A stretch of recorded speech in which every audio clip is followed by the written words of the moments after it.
Yo yo yo yo, yo yo tout le monde. Aujourd'hui c'est l'heure d'un top 5. Top 5 des gangsters qui méritent leur film. Numéro 5, Iceberg Slim. Légende du hip-hop, l'écrivain Iceberg Slim s'est fait connaître en écrivant un livre traitant de sa vie de Mac. Bon, il y a eu The Mac qui s'inspire de ce livre, mais un film tiré du bouquin Pimp, avec son côté très violent et sans concession, pourrait sérieusement être un grand film.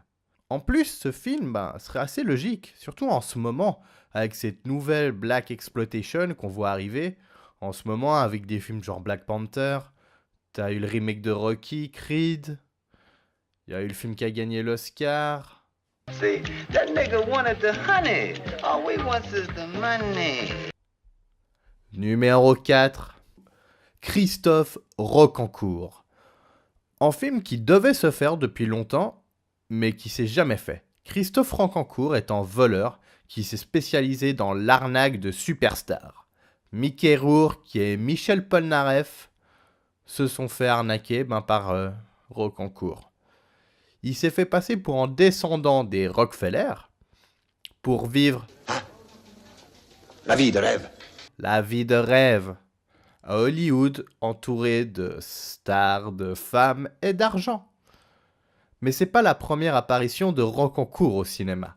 En 2013 sort Abus de faiblesse de Catherine Breillat, film qui raconte l'histoire d'une scénariste qui se fait arnaquer par Cool Chain, raconte l'histoire de la réalisatrice qui a voulu faire un film avec Rocancourt et qui a fini par lui soutirer de la thune. Cocasse. Numéro 3. Suge Knight. Moi déjà il y a des trucs que je comprends pas.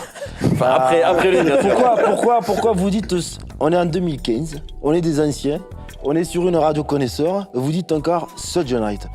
On me dit pas passe 1000 de Suge. On dit passe 1000 au on Sugar. a joué à la française. Voilà. Alors ça c'est une chose, c'est la première chose que je comprends pas. Sugar. Tu dis Sugar. Pourquoi je trouve que les films sur NWA et Tupac sont ratés? Parce que Suge Knight est raté dans ces films. Il fait pas peur. À aucun moment il représente ce qu'était le chevalier sucré. Soit l'homme le plus flippant de l'histoire du monde du rap. Et un des mecs les plus craints de Los Angeles. Sérieusement, dans le film, sur Pac, le truc le plus violent qu'il fait, c'est de forcer un mec à finir sa purée.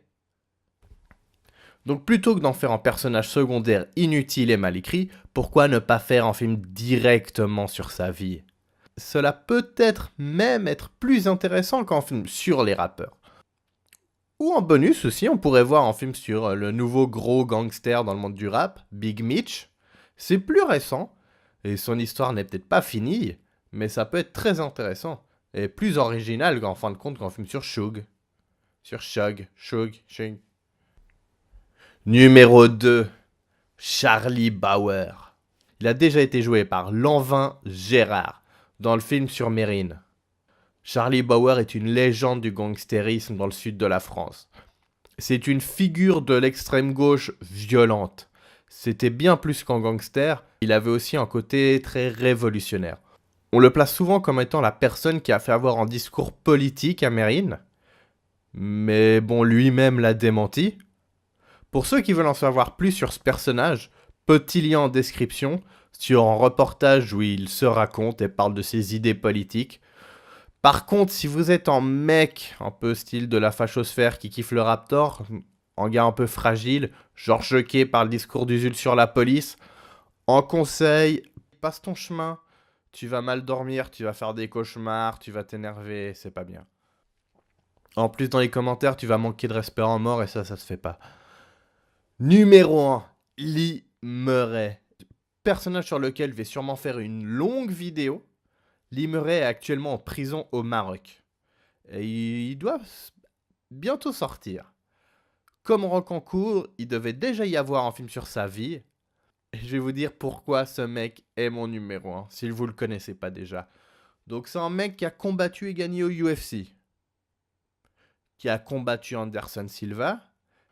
C'est un mec qui a pété la gueule dans un combat de rue à Tito Ortiz, à l'époque champion poids lourd léger du UFC, et qui a fait aussi un des plus gros braquages d'Europe, et sans tuer personne. Ce mec ne mérite pas un film, sérieusement. Lee Murray, c'est juste le baddest man on the planet. Et on attend sa sortie avec impatience et savoir ce qu'il va faire. C'est tout pour moi sur ce top 5. Je vous remercie de m'avoir écouté.